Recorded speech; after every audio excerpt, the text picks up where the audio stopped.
Members, ladies and gentlemen, we have 4 more witnesses, and we have gone 3 hours over the period of time that the hotel has very graciously afforded us. We are going to have to end this by 7:30, so in order to give Mayor Giuliani the opportunity to have a closing statement, for each member here to have a closing statement, there are 4 individuals that are here that we would like to make sure that we have their testimony in the form of an affidavit. We've got the names. I'll get those to Ms. Ellis, but we're going to have to wrap this up. So, Mr. Giuliani, would you like to have a closing statement? Sure, and I would like Jenna Ellis to conclude it. I'll be very brief. I'll just review the facts. Thank you, sir. We had a long and very disturbing day. I didn't expect things to be this bad, frankly. It's a much worse situation than I realized before I came here. The fraud is much more blatant, more wide open. The whole situation with the Dominion machine is really a national security problem. If you think about it carefully, it's not just Arizona's problem, it's Michigan's problem and Pennsylvania's problem, but it's also the United States problem, that our votes are going overseas. Whether they're connected to China or Venezuela or not, these machines are wide open. China, Russia know how to take information from us from machines far more sophisticated than these extremely poorly constructed devices.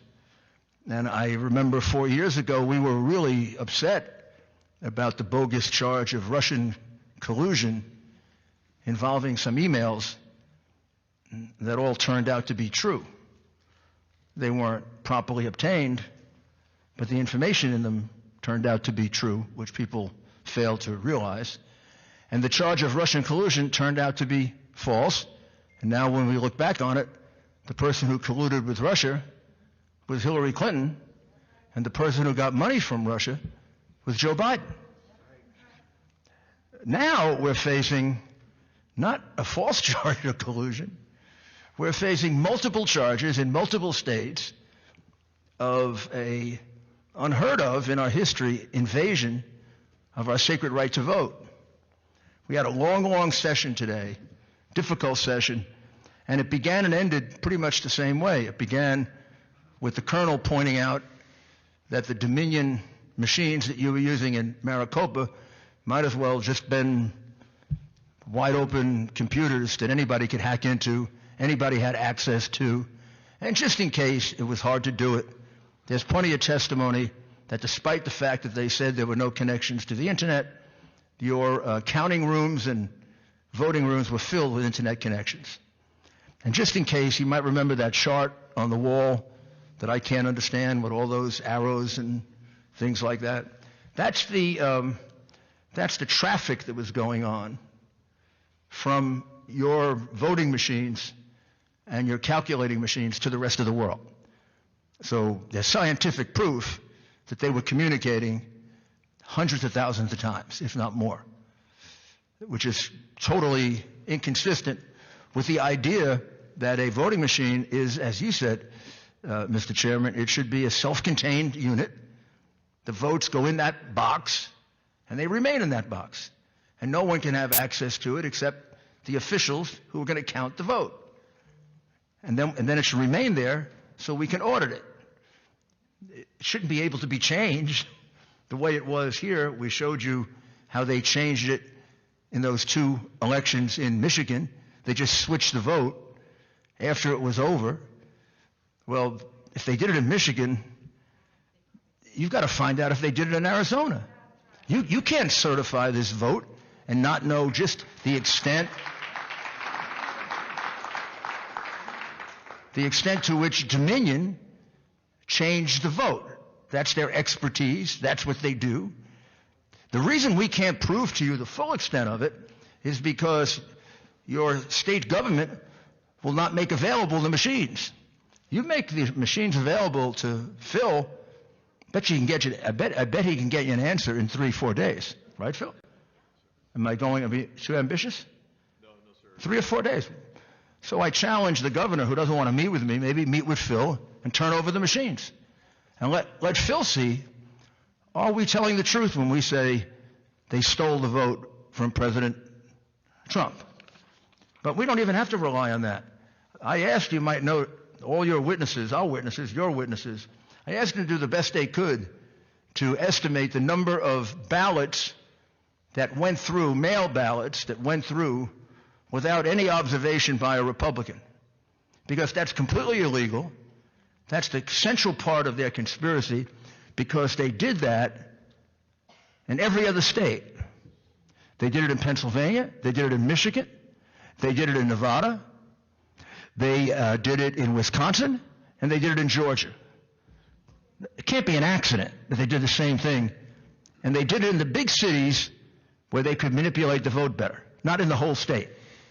Same plan, same pattern, same thing.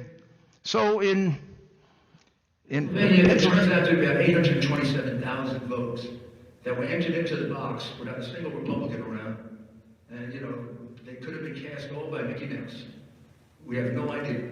Those votes are completely null and void. Under the law of Wisconsin, votes like that are completely null and void. And I just did a quick count. I counted up 769,903 that these witnesses estimated went through without their being able to observe, as the law requires, and I believe due process requires. And I think we'll be able to show that to the Supreme Court. It was 35,000 for Ann Orth. It was Elizabeth Harris, 22,903, and then another 130,000. Then about 120,000 for Janice Prime. Leslie Minkus, approximately 100,000, 55 tables. Judith, I'm forgetting Judith's last name here, 162,000, and Kathleen Alving, 200,000. You can go back and check that. My arithmetic may be a little off, but it's somewhere between 750 and 800,000 votes. I'm sorry, that's a lot of votes. That goes beyond just determining the election between Trump and Biden. That's over. That's 10 million. That's 10,000 votes. This is having stolen an election from the people of Arizona. And they're going to say, well, if you cancel out the 769 votes, 769,000 votes, you're denying them the right to vote. No, you're not. You're reaffirming the right to vote of your other 4 million people who cast an honest ballot. We don't even know if these people exist. And I'm sure some of them don't even exist. So we're going to deprive living human beings of their franchise in order to preserve the franchise of people who maybe don't exist, maybe are illegal, maybe are felons, or maybe voted 10 times. There's no way to know. They completely flaunted the law and put us in a position where we have to conclude that these ballots are null and void. So I know it's really tough. Sometimes I know what you're facing, because we face it every day. We face horrible threats, ridiculous things said about us. I have now come to the conclusion that I'm proud that I'm called those names by people like that. It makes me very proud of myself, and I think my mother and father, who both are dead but taught me to be a patriotic American, are proud of me also. So I don't really give a damn what they say.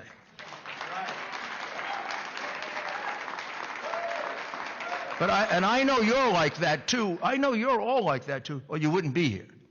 But you got a lot of colleagues that are not. And they're not necessarily bad people. They're people who want to make a living. They're people who don't want their families harassed. They're people that want the opportunity to just, get by every day and do something good. You got to convince them that this thing that we have, liberty and freedom and the right to vote and freedom of religion and freedom of speech, it's under attack all the time. From the beginning of our republic until now, it's under attack. Sometimes foreign enemies, sometimes domestic enemies, sometimes a combination of both. And it's impossible to tell who gets called upon to make sacrifices. You think of all the young men and women we've lost overseas. They were called upon to make a sacrifice, and other young men and women weren't. Well, right now, you're being called upon to make the sacrifice. The members of this legislature. The Constitution of the United States put the finger on you. Our founding fathers put the finger on you. You're our salvation. Article 2, Section 1, Clause 2 of the Constitution puts the finger of responsibility in preserving our right to vote on the legislature of Arizona. Not your governor, thank goodness. Not your Secretary of State, even more thank goodness. But it puts it on you. And for those who are afraid, look, I've dealt with human beings that I had to convince to testify against the Sicilian Mafia. I had to get them to testify against the 5 families. Had to get them to testify against Joe Bonanno in Tucson, Arizona. Yes, sir, you where did. the nuns actually threw me out of the hospital because he built the hospital. And I've sat there with men crying, and worse than that, because they felt they were going to die doing it. But they found the courage to do it, and after they did it, they felt so much better about themselves. What I would say to my colleagues is, and I mean this in the generic sense, just be a man or a woman, not a sniveling coward. You'll feel so much better. You'll feel so much better about yourself. There's nothing that elevates you more than an act of courage. And there's nothing that demeans you more than an act of cowardice. See if you can convince them of that. We need it so badly. And I can't say enough about all of you, about your courage, Mark in particular, Sonny, and all of you. Leo, Nancy, I got to see all the rest there. Brett, oh, you're covering your name. What are you? Come on, be like Jan Hancock. Be the first one to sign. Kelly, David, and Sylvia.